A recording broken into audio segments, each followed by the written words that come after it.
पहला है नाम जप। बैठा लो, भक्ति का पहला लक्षण है अव्यावृत भजनात्, अखंड भजन, निरंतर भजन। भजन नहीं है तो भक्ति की पहली सीढ़ी ही नहीं तुम्हारे, तो फिर महल पर कैसे पहुंच जाओगे? पहला लक्षण राधा राधा राधा राधा, खूब नाम जप। दूसरा लक्षण, उस भक्त की जिह्वा से कभी भी किसी की निंदा नहीं निकल सकती। इनको अपने जीवन में स्वाध्याय के रूप में रखकर आचरण में उतारना चाहिए। कभी भूल कर किसी की निंदा मत करो, नहीं आपका भजन करने का भाव नष्ट हो जाएगा और भजन नष्ट हो जाएगा। तीसरा, चाहे जितनी अच्छी वस्तु आ जाए, चाहे जितना बड़ा मित्र आ जाए या कोई भी सांसारिक पद प्रतिष्ठा, कभी हर्षित मत होना।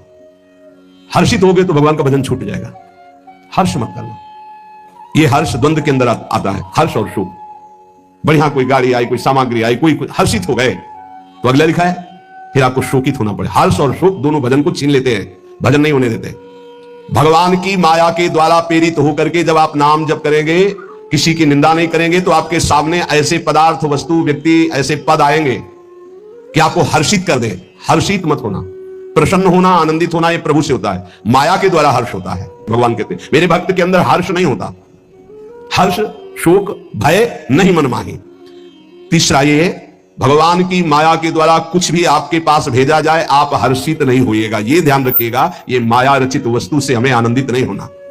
यदि नहीं हुए तो तुम शोकित नहीं होगे जब कोई नष्ट होगा, और जब हर्ष शोक नहीं होगा तो नाम चलेगा।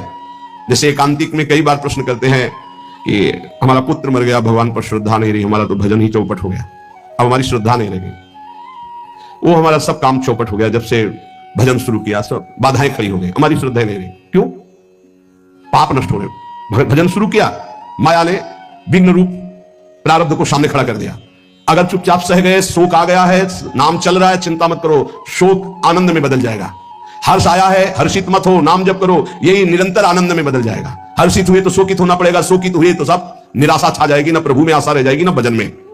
चौथा, यदि कभी तुम्हारे सामने ऐसी परिस्थिति है किसी की क्यों बड़े दुख में है और तुम उसका दुख दूर करने में शरीर से, धन से, वस्तु से सक्षम हो, तो तुम्हें कभी उसकी उपेक्षा नहीं करनी चाहिए।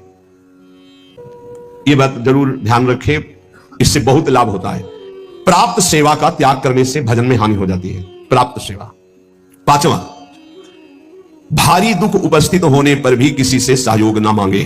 भक्त, हमें नहीं मांगना, हमें प्रभु की तरफ देखना। अगर उनकी तरफ से कोई भेजा हुआ है तो मानते हैं कि निमित्त बनाकर प्रभु ने इसको भेजा है, हमारी कोई पर्सनल मांग नहीं, पर्सनल संबंध नहीं। तभी आप भगवत भाव को जान पाएंगे कि कितनी कृपा हम पर है। अपना भारी से भारी समस्या में केवल संबंध प्रभु से रहना चाहिए, किसी अन्य के प्रति हमारा भाव ना जाए। ये अध्यात्म है, इसे ठीक से समझ लीजिए। भारी से भारी दुख उपस्थिति होने पर भी हम किसी से सहयोग ना मांगे। हम उसको जितना निवृत्त कर सकते हैं, जो व्यवस्था दी प्रभु ने, नहीं तो हम प्रभु की तरफ देखते हैं। सच्ची मानना, बड़ी से बड़ी व्यवस्था एक क्षण में प्रभु कर देते हैं। निमित्त किसी को बना दे, तब आपको लगेगा ये श्री जी के द्वारा किया हुआ विधान है, मेरे द्वारा नहीं। छठा, तुम्हारे पास जो भी वस्तु है, जो भी पद है, जो भी संपत्ति है, वो केवल श्री भगवान के द्वारा दी हुई है, वो श्री भगवान की है, ऐसा भक्त प्रतिपल मानता है। नाथ सकल संपदा तुम्हारी, मैं सेवक समेत सुतनारी। साधन वैराग्य मार्ग में जो तपस्या है, जो भजन है, जो ज्ञान है, जो वैराग्य है, जो प्रेम है, जो भी, वो प्रभु के द्वारा प्रदत्त है। इसलिए कभी उसका अभिमान न करें, न बाहरी पद प्रतिष्ठा संपत्ति का, न आंतरिक तप समाधि आदि तक का। सातवां, कोई भी प्राणी कितना भी तुम्हारे प्रति, वही जो अभी वृंदावन महिमामृत में सुना, कितना भी अपमान करे, निंदा करे, अपराध करे, चुप रहना, सहन कर जाना, कुछ मत बोलना। उसकी तो तुम्हारी क्षमा ही जाकर के बुद्धि ठीक कर देगी। दंड से ज्यादा क्षमा में बल होता है, ध्यान रखना। भगवान शिव कह रहे हैं, अपने कर्म जाए अपकारी, उमा क्षमा साप होते भारी। यदि आपने क्षमा कर दिया तो आपका आनंद बढ़ेगा, और वो क्षमा उसके लिए सांप से भी अधिक दंड जाकर के देगी। हमें ऐसी भी भावना नहीं करनी, हमें हृदय से क्षमा करना है, पर वो अपकार करने वाला अपने आप जलेगा, अपने आप नष्ट होगा। आपको क्षमा ही करना। जैसे किसी की सोच है कि अगर उसे क्षमा कर दिया तो बढ़ता चला जाएगा, नहीं, ये क्षमा ही अस्त्र है, उसको जाकर के परास्त करेगी, उसके हृदय को, उसकी बुद्धि को ऐसी जगह गिराएगी, उठ नहीं पाएगा। उमा क्षमा साप होते भारी, सांप से भी, दंड से भी ज्यादा उसका वो क्षमा हिसाब कर देगी। आपकी तरफ से क्षमा होना चाहिए। ये संत, ये भक्त, ये वैष्णव जनों का बल होता है, क्षमा एक बल है। आठवां, अपने गृह कार्य करते हुए या अपने साधन कार्य करते हुए बुद्धि को चंचल ना होने दे, अपने साधन पे रखे, अर्थात नाम जप चलना चाहिए। कार्य करते हुए, अपने साधन कार्य को करते हुए बुद्धि को चंचल ना होने दे, उसे अपने लक्ष्य में रखिए, अपने आराध्य देव में रखिए, श्यामा श्याम में रखिए। नवा, मृदु भाषण कीजिए, कभी कठोर भाषण, उद्दंडता पूर्वक ऐसे शब्द ना निकल जाए कि किसी के हृदय में चोट पहुंच जाए, किसी का हृदय दुखी हो जाए, ऐसा नहीं बोलते। बहुत संभाल के भक्त को बोलना चाहिए। आपकी वाणी नाम जप करती है, इसलिए कोई ऐसे शब्द ना निकले, बहुत भूल हो जाती। कभी कभी ऐसे शब्द निकल जाते हैं जिनको फिर बाद में बड़ा पश्चाताप होता है। यद्यपि हितकर भावना से ही निकलते हैं, पर वो नहीं निकलने चाहिए, क्योंकि भजन करते हो सत्य हो जाएगा उसके ऊपर। मान लो धाम वास करते हो, भजन करते हो, आपने शासन के लिए ही बोल दिया, भोगोगे दुर्गति हो जाएगी, मान लो, नहीं बोलना। तो भाई ऐसे चलने से ऐसा होता है, ऐसे चलने से ऐसा होता, बस भोगोगे दुर्गति हो जाएगी, समझ नहीं पा रहे आप, सीधे उसको दंड विधान दे रहे हो, ऐसी गलती हो जाती है। आप जितना भजन करते हैं वो भजन कोई साधारण नहीं है। आप जो राधा राधा बोलते हैं, मधुर भाषी रहिए, किसी को ऐसा न निकल जाए कि उसको दंड भोगना पड़े, तो आपका भजन क्षीण हो जाएगा। प्रार्थना करते हैं कि आपके पास अगर भजन है तो कभी किसी को दंड विधान मत सोचना, नहीं लागू हो जाएगा, आपका भजन क्षीण हो जाएगा।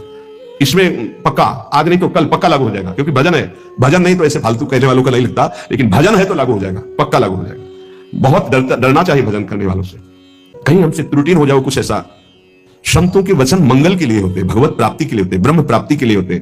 कहीं हमारे द्वारा कुछ ऐसे शब्द ना निकल जाए जो किसी को कष्ट प्रदान करने वाले हो। बहुत संभल के, क्योंकि भजन करते हो, पक्का लागू हो जाएगा। यदि नाम जब कर रहे हो पक्का लागू हो जाएगा, पर आपका भजन क्षीण हो जाएगा।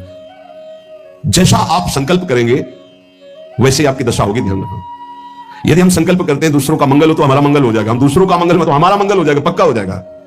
10वां, गंदी भाषा का प्रयोग, अश्लील भाषा, ये नाम जापक की जिह्वा से नहीं होना चाहिए। गाली गलौज, ये सब गंदी बातें, ये सब नहीं, हंसी मजाक में गंदी बातें, ये सब नाम जापक की जिह्वा पे नहीं होनी चाहिए। कहा जो कोई भी व्यसन करता है, कोई भी व्यसन, उसका नाम सिद्ध नहीं हो सकता, उसका भजन सिद्ध। देखो जो सिद्ध पुरुष हैं उनकी नकल नहीं करनी चाहिए। जो भगवत प्राप्त हैं, जिनका भजन निरंतर चलता है, उनकी नकल नहीं करनी चाहिए, उनका आचरण अनुसरण नहीं करना। वो जो उपदेश से उनका आचरण मिले, ऐसा शास्त्र आज्ञा करते। कोई भी व्यसन साधक अगर करेगा, अश्लील संभाषण बोलेगा, तो नाम कैसे सिद्ध हो पाएगा। 10वां यही कि अश्लील शब्द ना बोले, कोई व्यसन न करे। 11वां, किसी की चुगली न करे। ये प्राय चतुर साधकों में नहीं होता है। रामाई भजते चतुर नर, जो विवेकहीन है उनके द्वारा ये गलती ज्यादा हो जाती। चुगली, ये बहुत जल्दी सुकृत नष्ट हो जाते हैं। सुना, वो उनके लिए ये कह रहे थे ऐसा ही है क्या, और वो ऐसा है, वो ये प्रपंच साधकों में नहीं होना चाहिए। किसी की वार्ता नहीं करनी तो श्यामा श्याम की। 12वां, किसी भी तरह की सांसारिक चर्चाओं का कोई स्थान नहीं होना चाहिए। सांसारिक चर्चा, समाचार पत्र पढ़े, समाचार सुने, या किसी की बात, वो व्यर्थ का कोई भी भाषण उपासक की जिह्वा में नहीं होना चाहिए। भाई अगर आपको नेता बनना है, राजपदों पर राष्ट्र सेवा करनी, तो जरूर समाचार सुनिए। कौन सी पार्टी कितनी प्रबल हो रही है आप देखिएगा, कौन सी क्या व्यवस्था हो रही है, कौन सा आंदोलन चल रहा है, किसकी क्या मांग है, ये तो आप देख लीजिएगा, क्योंकि आपको नेता बनना है, आपको राष्ट्र सेवा। और यदि आपको भगवान की प्राप्ति करनी है तो समाचार पत्र, समाचार आदि यदि सुनोगे तो 24 घंटे की खुराक मन इकट्ठा कर लेगा, और वो उसी तरह के चिंतन में आपको फंसा देगा। और जो चिंतन होता बोले बिना रह नहीं जाता। पुण्यात्मा का, महात्मा का लक्षण है, कितना नाम जमा किया, बोला